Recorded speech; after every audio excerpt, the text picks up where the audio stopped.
बिस्मिल्लाहिर्रहमानिर्रहीम। अस्सलाम वालेकुम स्टूडेंट। लास्ट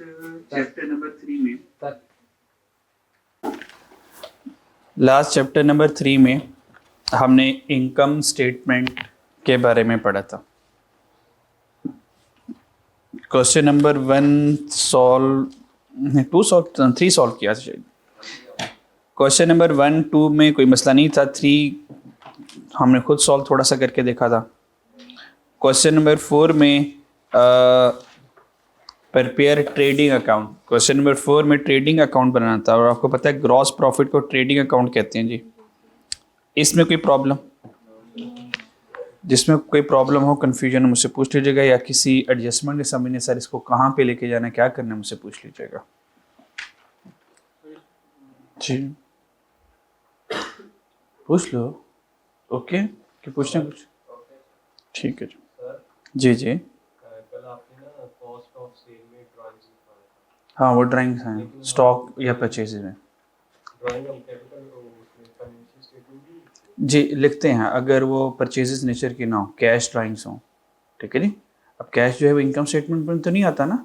अगर कैश ड्राइंग्स हैं, बैंक से ड्राइंग्स की हैं, तो ये वाली ड्राइंग्स वहाँ पे चले जाएंगी, ठीक है। और अगर आपने ड्राइंग्स की इन सेंस ऑफ परचेजेस, तो एंट्री क्या करोगे ड्राइंग्स की? Drawings debit, purchases credit. इसके अंदर परचेज कम होंगी ना आपकी, तो इनकम स्टेटमेंट परचेज कम शो करोगे ना आप, ठीक है जी। हाँ। तो नॉर्मली ड्राइंग जो है वो हम कैश ही करते हैं। कभी भी मालिक अपनी बिजनेस की चीज़ें घर लेके जाता नहीं है, नॉर्मली नहीं लेके जाता, ठीक है। तो normally purchases as a drawing नज़र ही नहीं आती कभी, तो इसलिए उसकी आदत भी नहीं होती, ठीक है। तो कैश की ड्राइंग ज़रा समय लगती है, बैंक वाली ड्राइंग ज़रा समय लगती है कि ऑनर जो है बिजनेस से पैसे ले गए, समय लगती है बात। तो दैट से उसको हमेशा कैपिटल के नीचे माइनस माइनस करते थे, ठीक है। लेकिन अगर कभी आ जाए तो पता तो होना चाहिए कि भाई ड्राइंग्स परचेजेज आ भी सकती हैं, ना आए तो अलग बात है, ठीक है, पता तो होना चाहिए बस। क्वेश्चन नंबर 5 जनाब। क्वेश्चन नंबर 5 में कोई मसला? Statement of profit and loss में प्रॉफिट क्या आया था जी, या लॉस क्या है जी क्वेश्चन नंबर 5 में, जब लोगों ने सॉल्व किया होगा?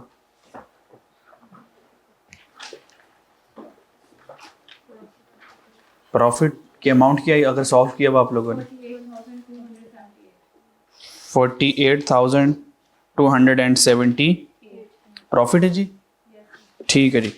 इसमें कोई मसला किसी बच्चे को? जी बच्चों, कोई मसला जी?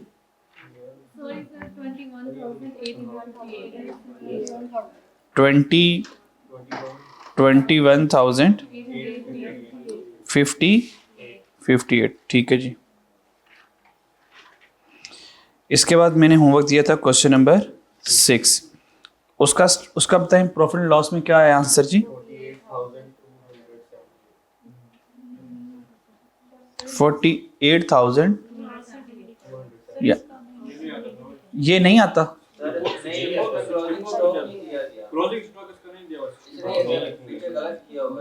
क्लोजिंग स्टॉक नहीं दिया होगा। चलो मैं आपको अब दिखाता हूँ क्लोजिंग स्टॉक यहाँ पे कहाँ पे पड़ा हुआ है।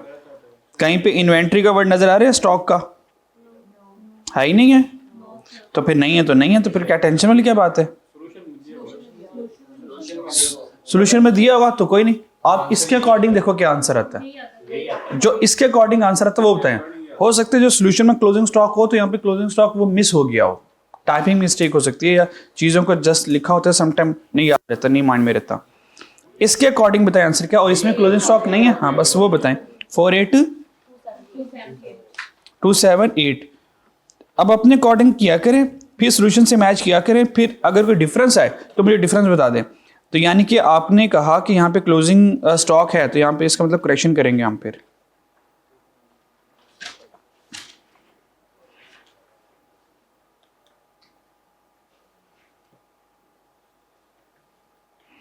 ठीक है जी। सारों का आंसर यही वाला है जी, सारों का आंसर यही वाला है जी, ठीक है। जहां पे आपको लगे कि मेरी ज़रूरत है तो मुझे ज़रूर बताइएगा, ठीक है। क्वेश्चन नंबर 6 भी हमने कर लिया। 7 भी होमवर्क में था जी, ओके वाह। 7 का आंसर क्या है जी? 121,303। क्या ये सारे बच्चों ने होमवर्क किया या आधे बच्चों ने होमवर्क किया जी? तो ये तो हम चेक करेंगे तो पता चलेगा ना, है ना, ठीक है, मंडे वाले दिन मैं होमवर्क दूंगा इंशाल्लाह, फिर चेक करवाऊंगा मैं, ठीक है जी, ताकि ज़रा सबूत रहे ज़रा, ठीक है जी। आप तो कह देंगे हमने किया है, हम तो घर से PhD भी करके आए हैं, हम जहाँ तो रिवीजन के लिए बैठे हुए हैं बस। तो मंडे वाले दिन इंशाल्लाह होमवर्क चेक करेंगे ज़रा, ठीक है जी। हो सकता है कि सारे कर ही रही हैं तो मेरा भी हो गया होगा, ठीक है जी। ऐसे भी कुछ बच्चे माशाल्लाह बैठे होते हैं। क्वेश्चन नंबर 8 जनाब, 6476, बहुत अच्छे यार माशाल्लाह, गुड। इसका मतलब कहानी समझ आ गई है, कहानी समझ आ गई है ना, गुड गुड। क्वेश्चन नंबर 9, ये भी कर लिया आप लोगों ने, वाह यार माशाल्लाह, छा गए आप लोग तो, फिर तो कमाल कर दिया आप लोगों ने।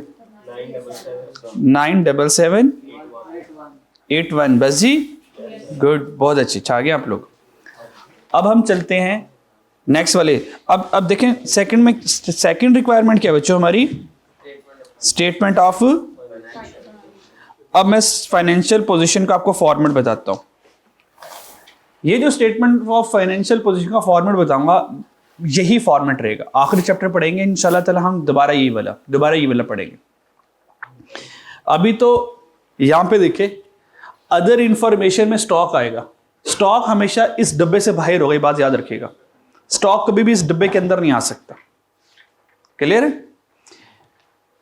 ट्रायल बैलेंस में, ये ट्रायल बैलेंस है जी, ट्रायल बैलेंस है जी।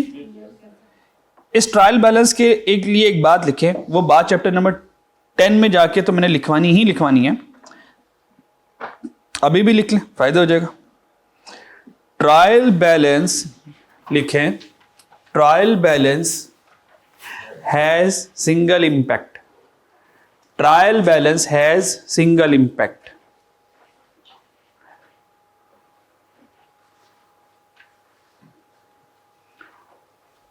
on I/S income statement and SOFP statement of financial position। Trial balance का इनकम स्टेटमेंट पर और स्टेटमेंट ऑफ फाइनेंशियल पोजीशन पर सिंगल इंपैक्ट होता है। इसका मतलब क्या, इसका मतलब क्या जी, इसका मतलब यह है ट्रायल बैलेंस में जो अमाउंट आएगी, या तो ये इनकम स्टेटमेंट में जाएंगी या तो स्टेटमेंट ऑफ फाइनेंशियल पोजीशन में जाएंगी, और हर एक अमाउंट एक एक जगह पे जाएगी। बात मेरी समझ आई। जैसे कि ये कैपिटल में जाएगा और कहीं नहीं जा सकता, ड्राइंग्स में जाएंगी, office equipment non current asset में जाएगा, परचेज में जाएंगी, कैपिटल में नहीं, स्टेटमेंट ऑफ फाइनेंशियल पोजीशन में नहीं जा सकती। यानी कि ये सारी के सारी जो आइटम्स हैं ये सिर्फ एक जगह पर जाएंगी, बस इनका सिंगल इंपैक्ट होगा। क्या मैं समझा पा रहा हूं? क्या बात समझ लग रही है आप लोगों को? ये दो जगह नहीं जाएगी। हर वो इंफॉर्मेशन जो इस डब्बे से बाहर होगी, जो ट्रायल बैलेंस के बाहर अदर इंफॉर्मेशन में लिखी होगी, उनके ड्यूल इंपैक्ट होंगे। उनके क्या होंगे जी? ड्यूल इंपैक्ट होंगे। जैसा कि अब अदर इंफॉर्मेशन में यहां पे लिखा हुआ स्टॉक 30 दिसंबर हमारा क्लोज हो रहा है जी। ईयर एंड कब हो रहा है? 30 सितंबर 23 को। ये स्टॉक कौन सा जी? 30 सितंबर 23 का। यह क्या क्लोजिंग स्टॉक है, डब्बे से बाहर लिखा हुआ है, तो इसके ड्यूल इंपैक्ट होंगे। इसका मतलब ये कॉस्ट ऑफ सेल में जाके माइनस होगा और वहां पे करंट एसेट में जाके ऐड होगा। दो जगह पे जा रहा है ये, तो लिख लें other information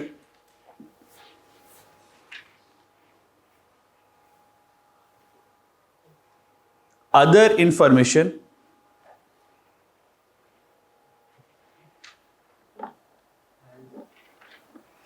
informations will have dual impact। जो टू इम्पैक्ट लिख लें, जो मर्जी लिख लें। जैसे कि एग्जाम्पल के तौर पर इसी को ले लेते हैं कि जो स्टॉक है इसके ड्यूल इम्पैक्ट होगा। एक, ये कॉस्ट ऑफ सेल में जाके माइनस होगा और एक करंट एसेट में जाके ऐड होगा। दो जगह पे जाएगा ये दो जगह पे जाएगा। ये ड्यूल इंपैक्ट का मतलब है। अब बताएं मैंने क्या बात समझाई आपको?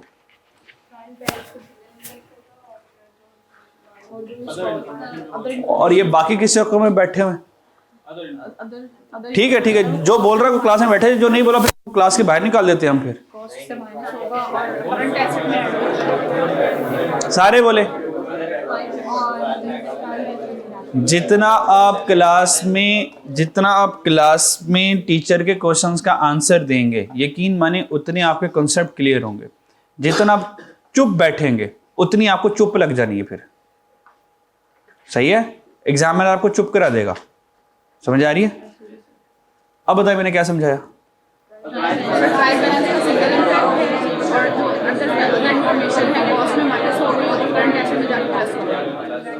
ये अपने दोस्त को शाम को बात बताएंगे, ओए इधर आ बासन, तो ये बता एक बात, क्या तो ये बता ट्राई बैलेंस का सिंगल इम्पैक्ट होता है और अदर इन्फॉर्मेशन का ड्यूल इम्पैक्ट होता है। ये अपने दोस्तों को बात बताएंगे जी, गर्ल्स भी बताएंगी, अपने दोस्तों को कॉल करके व्हाट्सएप पे मैसेज करेंगी कि देखो एक जरूरी बात कहनी है कि वो जरूरी बात ये कि ट्रायल बैलेंस का इम्पैक्ट सिंगल होता है और अदर इन्फॉर्मेशन का ड्यूल इम्पैक्ट होता है। ये अपने दोस्तों से बात शेयर करेंगे जी, शेयर करेंगे जी, और उनसे कंफर्म करेंगे कि आपको ये बात पता थी। तो फिर दोस्त क्या कहेंगे आगे से, जी जी मुझे भी पता थी। ठीक है जी। नहीं और अपने ही अकाउंटिंग वाले दोस्तों को शेयर करना है। हाँ बहुत अच्छे है। अब जिसको अकाउंटिंग का पता नहीं उसके इससे बात शेयर करने का फायदा नहीं है, उसके लिए तो इररेलेवेंट बात है ये। उसको क्या लगे ट्रायल बैलेंस का सिंगल इम्पैक्ट होता है, ड्यूल इम्पैक्ट होता है, इम्पैक्ट ही नहीं होता। ठीक है, आपने अकाउंटिंग अपने क्लास फेलो से बात शेयर करनी है। बात समझ आ गई जी? ठीक है जी। अब फॉर्मेट बताता हूं स्टेटमेंट ऑफ फाइनेंशियल पोजीशन का। आए जरा, ये फॉर्मेट मैं आपके ग्रुप में शेयर कर दूंगा। अभी सिर्फ यहीं से ज़ियारत कर लेते हैं। ठीक है जी, अभी सिर्फ यहीं से ज़ियारत कर लें तो इंशाल्लाह मैं आपके ग्रुप में ही शेयर कर दूंगा। सबसे पहले क्या आएगा जी, कंपनी का नाम आ जाएगा, कंपनी का नाम आ जाएगा। ठीक है, जैसे कि खैर मिस्टर हसनान हो सकता है, सोल ट्रेडर होगा तो मिस्टर हसनान आ जाएगा। ठीक है जी। अगर पार्टनरशिप होता तो क्या होता, हसनान एंड को हो जाता ना।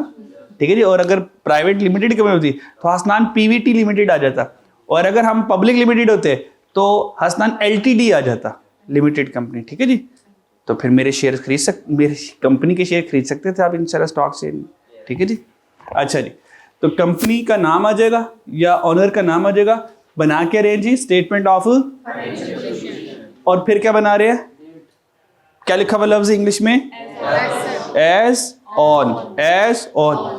इनकम स्टेटमेंट में क्या लिखा होता है word, for the year. Income statement क्या वर्ड लिखा होता है, यहां पे वर्ड क्या लिखा हुआ है, दोनों का मतलब क्या होता है। फॉर द ईयर का मतलब होता है सिर्फ उस साल का।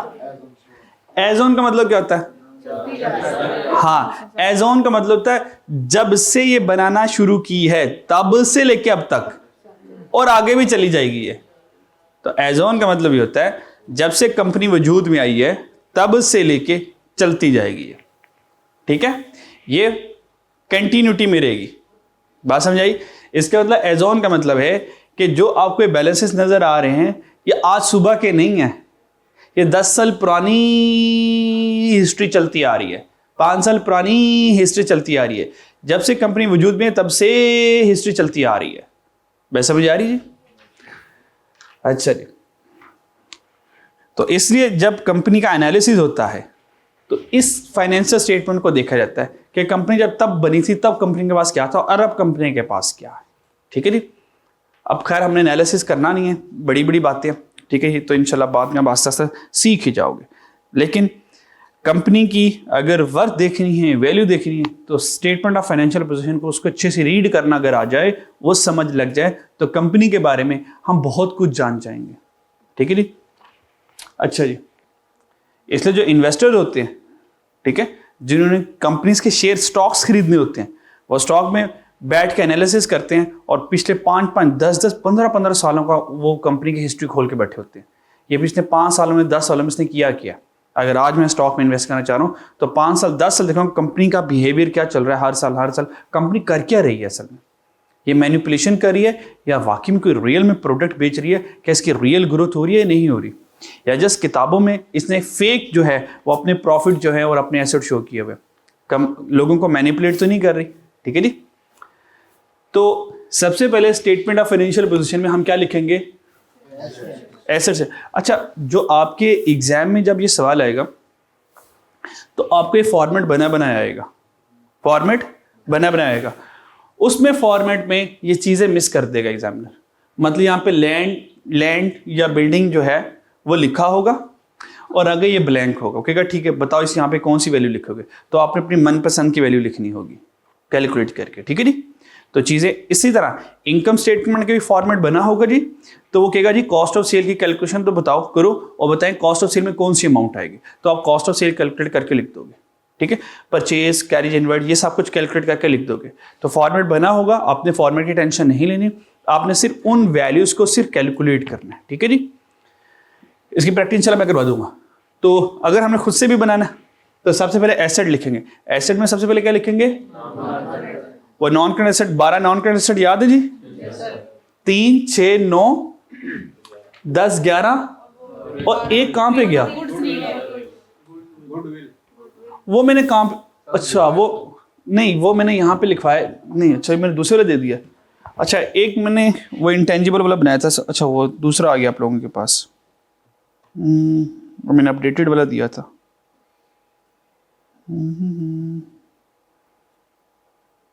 नहीं ये वाला नहीं चाहिए, मेरे पास एक और वाला है, वो थोड़ा सा ऐसे ट्रिकी है, उसमें चीज़ें ज़्यादा हैं, वो देख लें, कम चीज़ें आ जाएं तो संभाला जाएगा आपसे। वो मैं अभी ज़ियारत करवा देता हूँ उसकी।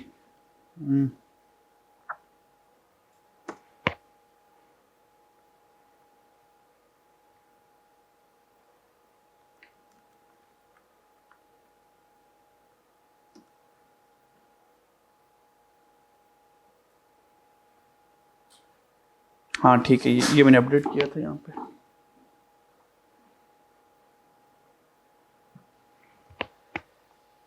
ठीक है जी, तो सबसे पहले हम लिखेंगे जी, अच्छा जी, तो सबसे पहले एसेट आ गया, एसेट में नॉन करेंट एसेट आ गया, तो 3, 6, 9, 10, 11, 12 और एक ये वाला 13, ठीक है। इंटेंजिबल गुडविल, तो अगर इनमें से कोई आ जाए, तो आपने क्या करना है, नॉन करेंट एसेट में लिखना है। लैंड प्रेमिसेस बिल्डिंग को जानते हो? गुडविल को जानते हो? Plant machinery equipment, furniture fixer fitting, computer vehicle.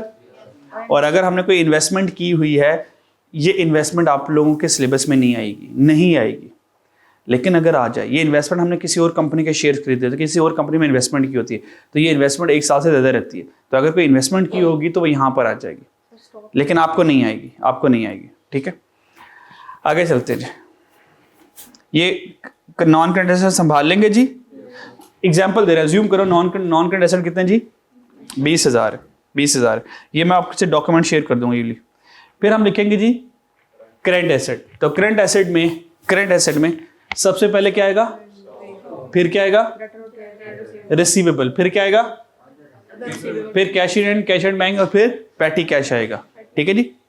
Petty cash के बारे में हमारी कभी बात नहीं हुई, बस इसी चैप्टर में तो हो जानी है, फिर इसी चैप्टर में हो जानी है बात आपसे, ठीक है जी। अच्छा, तो कैश इन हैंड और कैश एट बैंक तो आप जानते हो। पैटी कैश का मतलब छोटे मोटे खर्चे। पैटी कैश क्या होता है जी? छोटे मोटे खर्चे। मान ले कोई मेहमान आ गया, तो अब अकाउंटेंट से कह रहा, अकाउंटेंट यार कोई 500 रुपया दे रहा, समोसे वगैरह चीज़ें बिस्किट वगैरह लेकर आने, ठीक है जी। अब अकाउंटेंट 500 रुपये दे रहा है, फिर वो टिश्यू के डब्बे खत्म हो गए, ज़रा पैसे देना, ज़रा 500 रुपये, 1000 रुपये देना, ज़रा टिश्यू के डब्बे लेके आने। अच्छा जी, वो झाड़ू जो है ना वो टूट गया, ख़राब हो गया, मॉप टूट गया, ख़राब हो गया, सफाइयाँ भी तो होती है ना, क्लीनिंग डिटर्जेंट खत्म हो गया, ज़रा 2000 रुपये दे देना। तो अकाउंटेंट कहता है यार क्या तू हर रोज़ मेरे से 500 2,000 लेता रहता है। तो अकाउंटेंट क्या कहता है कि हर हफ्ते का मेरे से 5,000 ले लिया कर, बस जो तुम्हें छोटे मोटे खर्चे कर रहे होते ना तो वो कर लिया कर, हफ्ते बाद आके मुझे हिसाब दे दिया कर, बस सीधी बात है, ठीक है नी। तो पैटी कैश क्या होता है? छोटे मोटे खर्चे करने के लिए ये कैश दिया जाता है। बाकी कहानी इंशाल्लाह ताला इस चैप्टर में बताऊंगा। ये जो हमने करंट एसेट लिखते हैं, ये हम करंट एसेट लिखते हैं लिक्विडिटी के हिसाब से। किस हिसाब से जी? लिक्विडिटी, लिक्विड एसेट के हिसाब से। लिक्विड एसेट वो एसेट होता है जो, अच्छा मैं तो समझा जो लिक्विड फॉर्म में होता है, सॉलिड लिक्विड गैस फॉर्म में।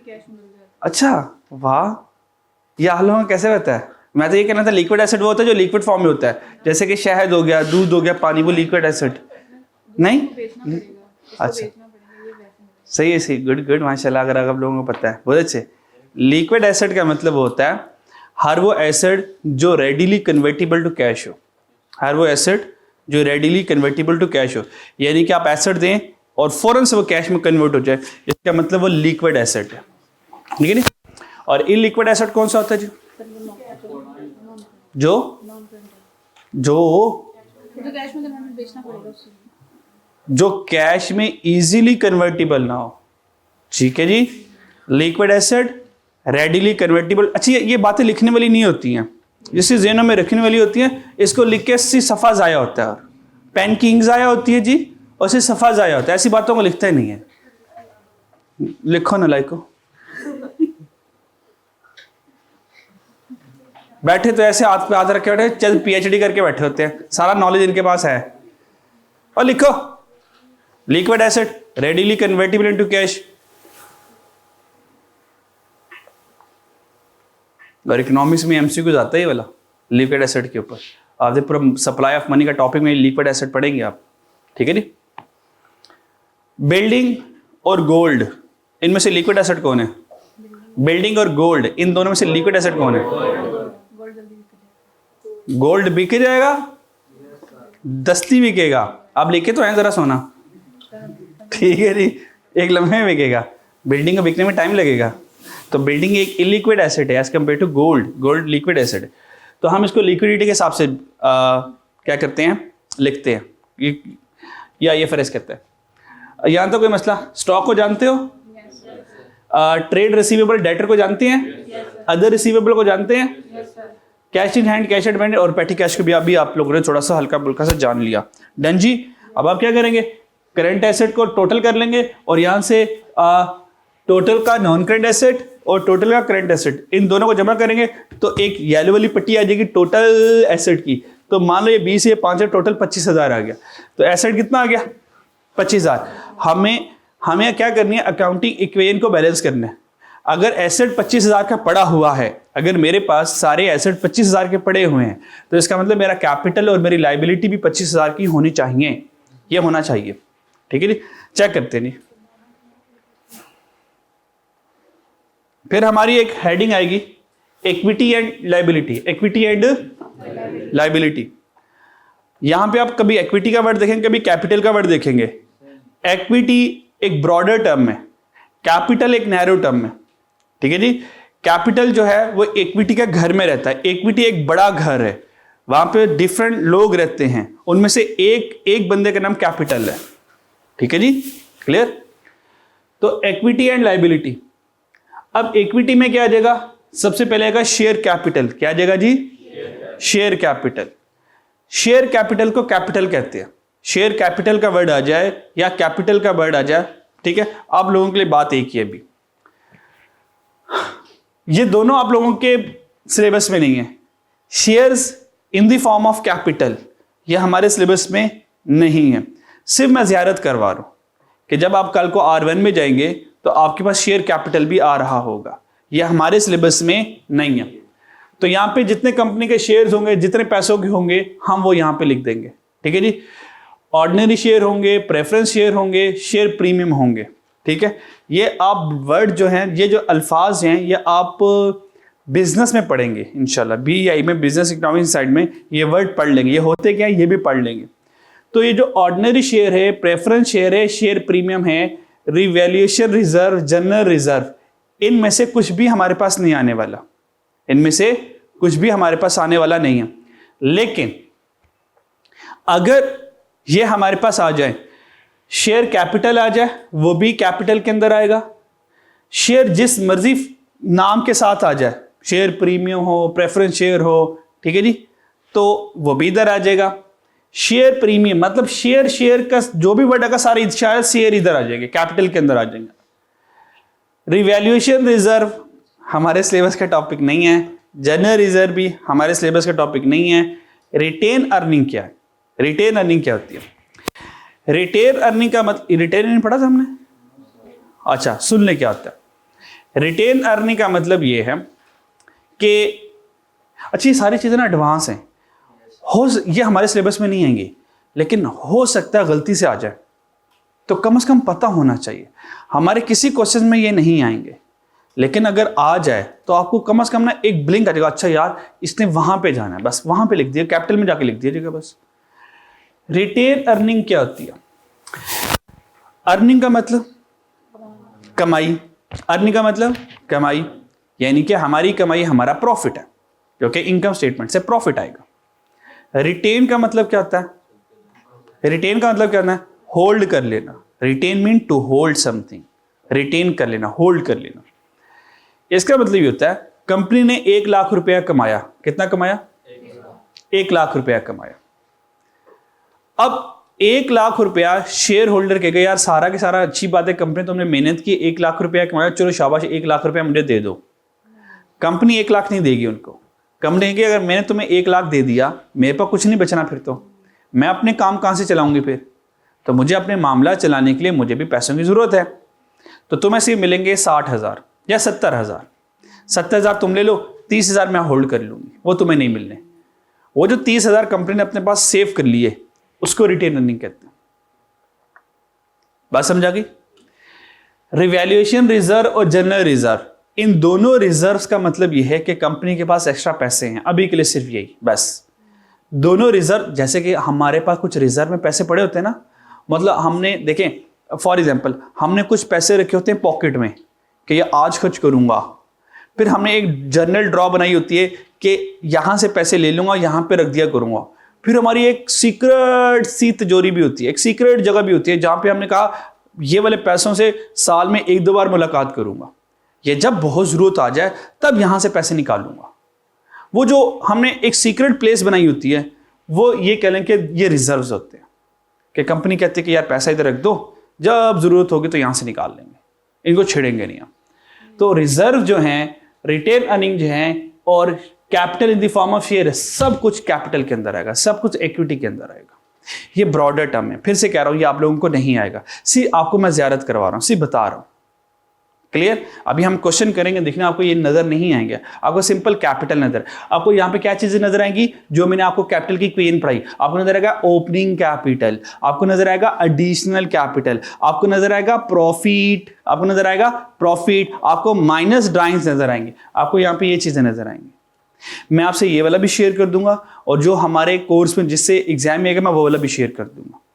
करना आपने वही वाला जो मैं भी बताया कि opening profit, opening capital, additional capital, less drawings, और प्रॉफिट ऐड कर दिया मैंने, प्रॉफिट ऐड कर दिया, और क्लोजिंग कैपिटल निकला जाएगा। बस आपने वो करना, इसके से ज़ियारत कर लेनी कि अच्छा ये भी कोई नाम होते हैं। डन हो गया जी? बात समझ लगती है जी?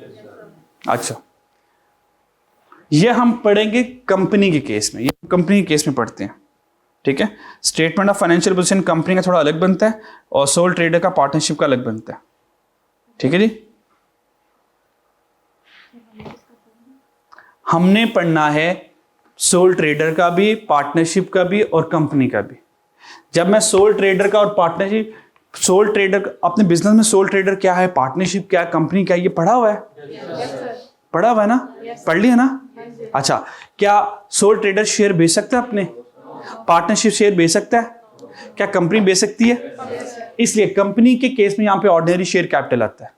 जब मैं प्राइवेट का, सोल ट्रेडर का या पार्टनरशिप की स्टेटमेंट ऑफ फाइनेंशियल, वो तो शेयर बेच नहीं सकते, तो वहां पे उनका शेयर कैपिटल, शेयर प्रीमियम, ये कुछ भी नहीं आने वाला वहां पे वो अगर जो मैंने अभी कहानी सुनाई, opening capital, additional capital, opening capital, additional capital पे plus net profit minus drawings वाला सीन चल रहा है आपका। और ये वाला सीन चलता है कब? जब हमने कंपनी की स्टेटमेंट ऑफ फाइनेंशियल पोजीशन बनानी होती। क्लियर है? ये मैंने रिस्क लिया बहुत बड़ा आपको शुरू में ये बातें बता के, पर मैंने इसलिए बताई कि शुरू में डिफरेंशिएट हो जाए, कोई मसला नहीं, भूल जाएं। जब हम असल प्रैक्टिस क्वेश्चन पर आएंगे तब आपको दोबारा चीजें याद आ जाएंगी। ओह अच्छा, ये तो सामने शुरू में हमें एक दफा हल्का से बताया था, तो अब तो यही आ रहा है। क्लियर हो गया जी? इक्विटी में आ जाए जी। इक्विटी में हमने टोटल इक्विटी आ गई, कंपनी में टोटल इक्विटी आएगी, और वैसे टोटल कैपिटल नजर आ रहा होगा, मान लो 15,000 आ गया। उसके बाद non current liability, non current liability कौन सी होती है? हाँ, 1 साल से ज्यादा। हम लॉन्ग टर्म शॉर्ट टर्म नहीं कह सकते, हम कहेंगे 1 साल से ज्यादा या 1 साल से कम कहेंगे। तो लॉन्ग टर्म लोन हो गया, डिबेंचर, ये सारे आप बिजनेस में पढ़ेंगे। डिबेंचर, लोन सर्टिफिकेट होता है, बैंक लोन, ये सब कुछ हमने अगर साल से ज्यादा लिया हुआ है तो वो बता देगा एग्जाम में क्वेश्चन में, तो आप सारे के सारे हमको लॉन्ग टर्म में लिख देंगे। और करंट लायबिलिटी में ट्रेड पेबल क्रेडिटर को जानते हो? Other payable interest, other payable को जानते हो, जैसे कि रेंट पेबल आ गया, इलेक्ट्रिसिटी बिल पेबल आ गया, है ना। इंटरेस्ट पेबल को जानते हो, वो जो फाइनेंस कॉस्ट होती है, फाइनेंस कॉस्ट इंटरेस्ट होता है, जानते हो ना, बिजनेस से कर्जा लिया उसको इंटरेस्ट भी देना है। बैंक ओवरड्राफ्ट को जानते हो, नेगेटिव बैंक बैलेंस होता है ये, पॉजिटिव हो तो कैश एट बैंक होता है, पॉजिटिव हो तो, और नेगेटिव हो तो ओवरड्राफ्ट बन जाता है।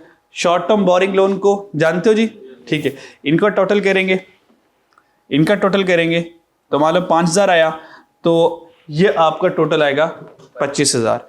तो ये वाला 25,000 और ये वाला 25,000 ये आपका मैच कर जाएगा, और अगर ये मैच कर जाएगा तो हमारी क्या हो जाएगी, स्टेटमेंट ऑफ फाइनेंशियल पोजीशन या बैलेंस शीट बैलेंस हो जाएगी या टैली हो जाएगी। क्लियर हो गया, समझ लगी। अब इसका एक क्वेश्चन जल्दी से देख लेते हैं। ये दोनों फॉर्मेट में आपसे शेयर कर दूंगा, ठीक है जी। और हमारे वाले, क्योंकि ये मिस्टर हसनान है जी, ठीक है जी, सोल ट्रेडर है जी, सोल ट्रेडर है, बात समझ आ रही जी। तो यहाँ पे नॉन करेंट एसेट वही है, गुडविल लिख लेना, करेंट एसेट यही है। और अब इसका जरा इक्विटी एंड लायबिलिटी देखें जरा। अब इसकी इक्विटी एंड लायबिलिटी देखें, वो शेयर शूर वाली कहानी नहीं आ रही, ना शेर आया, ना हाथी आया, ना चीता आया, कुछ भी नहीं आया, क्योंकि वो कंपनी है ही नहीं है। कंपनी होती तो शेर हाथी चीते आते, ठीक है जी। तो यहाँ पे क्या आया, ओपनिंग कैपिटल, फिर जी नेट प्रॉफिट ऐड होगा और लॉस नेट माइनस होगा और ड्राइंग्स माइनस होगा, लेस हो जाएगी, और ये क्लोजिंग कैपिटल आप ये क्या लिखोगे, ये आपके सिलेबस में ज्यादा आएगा। डन जी, समझ लगती मेरी बात। और बाकी ऑल रिमेन सेम, बाकी all remain same. Non paid liability में ऐसी लॉन्ग टर्म लोन, ये हमेशा कम हुआ करेगा, ये थोड़े से ज्यादा हुआ करेंगे, ये हमेशा कम हुआ, ये एक आधा हुआ करेगा, ठीक है, या हो सकता है कभी बार हो भी ना। और बाकी ठीक है, हो गया सॉल्व। तो क्या करना है, सारा फॉर्मेट आपने देख लिया। मैं आपको फिलहाल ये वाला फॉर्मेट शेयर करूंगा, वो वाला भी नहीं करूंगा, जब वो आएगा फिर शेयर करूंगा। अभी क्योंकि ये वाला मेरे काम का है तो मैं ये आपके ग्रुप में शेयर कर दूंगा, ठीक है जी। ओके,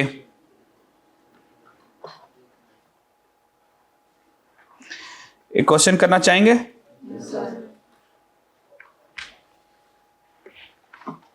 मेरे साथ करना चाहेंगे, खुद ही करना चाहेंगे? तो मैं ये जो इतनी मैंने तकरीर किया, वो जो मैंने इतनी तकरीर किया, वो किस लिए की थी? वो गलत तकरीर थी? अच्छा, वो सही वाली तकरीर थी। अच्छा, एक करवा दे ताकि थोड़ा सा कॉन्फिडेंस आ जाए। ठीक है ठीक है ठीक है। क्या कह रहे हो जी? जो मर्जी मुझसे एक करवा लो, जो मर्जी करवा लो, 5 6 7 8 9 तक, 9 में से कोई एक करूंगा। 5 में कोई सीक्रेट चीजें चल रही हैं? मेरे ख्याल में 9वां करवा लो या 8वां करवा लो या 7वां करवा लो, जो लेंथी है, जिसमें चीजें ज्यादा हैं। अच्छा ठीक है जी, ठीक है जी, आजे जरा। कंपनी का नाम क्या है? हमें भी नहीं पता, लिखा ही नहीं है। कहाँ है? ये मुझे क्यों नजर नहीं आ रहा? शाहिद अफरीदी। चलो ऐसे लिख लेते हैं,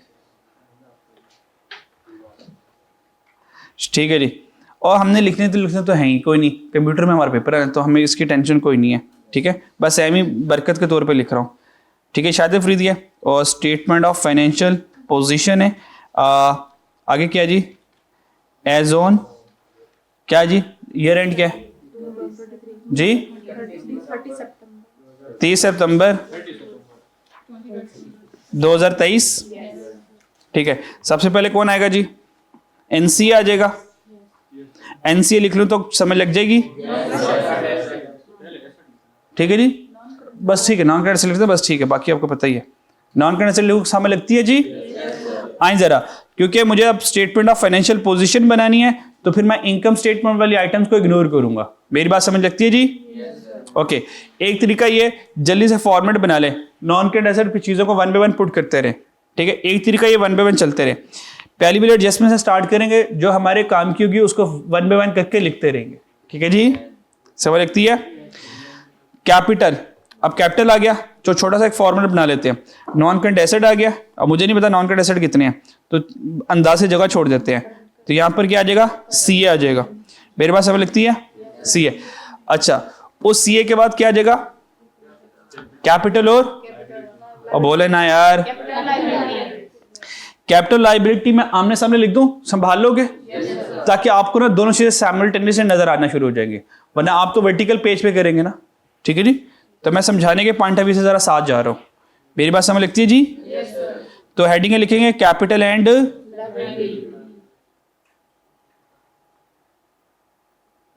आज उम्मत कम आई है ना,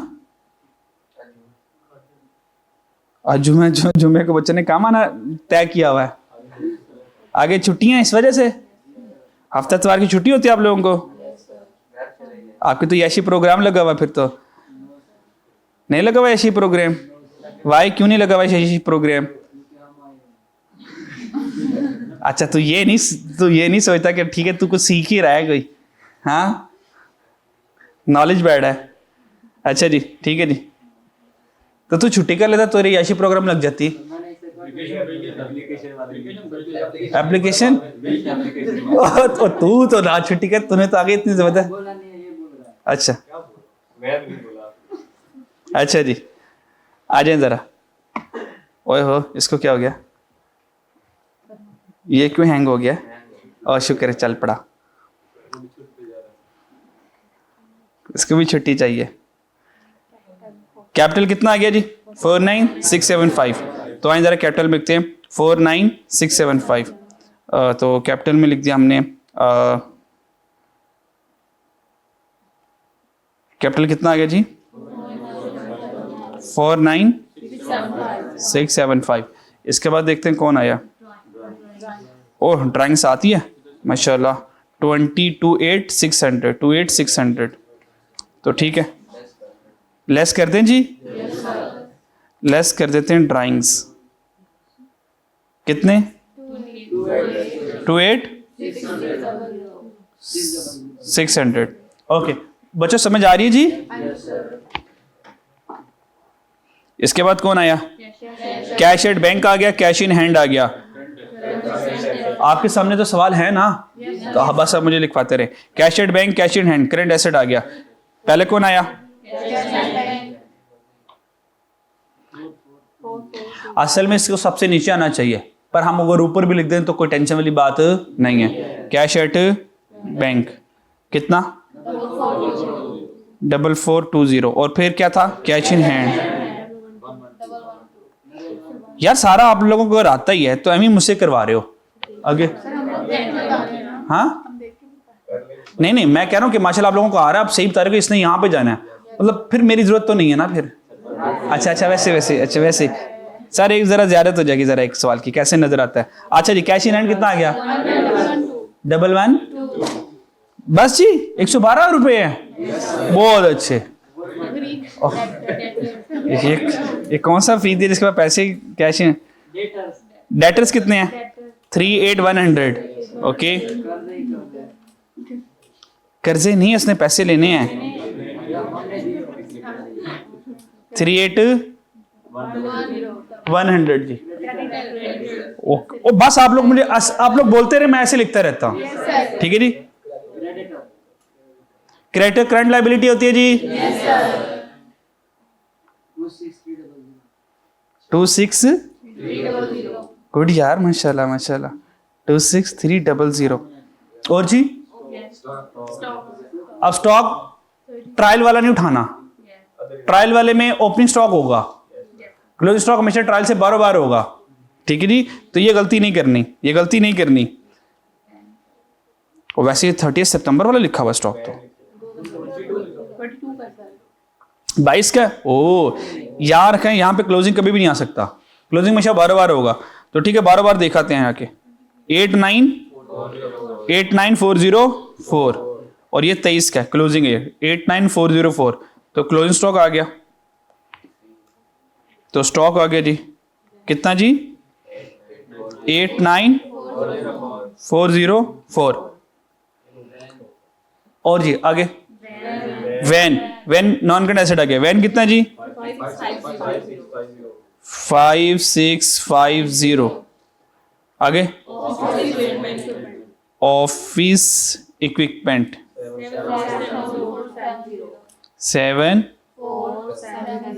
ओके आगे सेल, बात आगे निकले ना, छोड़ते नहीं, इनकम स्टेटमेंट आगे इग्नोर मारे, आगे ढूंढने जाके बस। मैं जरा चेक कर लूं जरा, sale purchase return inward carriage inward motor expense rent telephone charge. ओ वाह वाह याशी, ओ ये तो आसान था, शुक्र है मैंने आसान वाला चूज किया।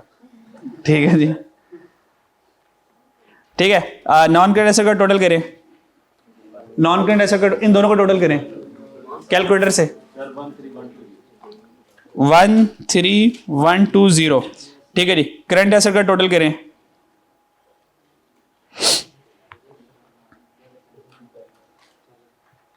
सर 132,036।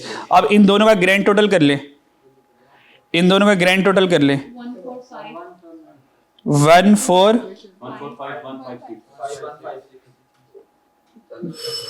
ठीक है जी। चलो जी, कैपिटल में से ड्राइंग्स माइनस करें, 21075 और इसको ऐड ना करें, इसका ऐड ना करें, ये हाई है क्या, और ये बेचारा हाई कोई नहीं है, तो ग्रैंड टोटल करें इसका भी, और ये भी यही आएगा 145156, यही आना चाहिए। मैं लिख ही लेता हूं, आना ही यही है, बैलेंस होगा ये। और ना कर, ओए आना ही नहीं है ना, वो असल में प्रॉफिट तो ऐड करना है ना इसमें चाचो, प्रॉफिट किसने ऐड करना है यहाँ पे, profit, add profit, net profit नहीं ऐड करना इधर।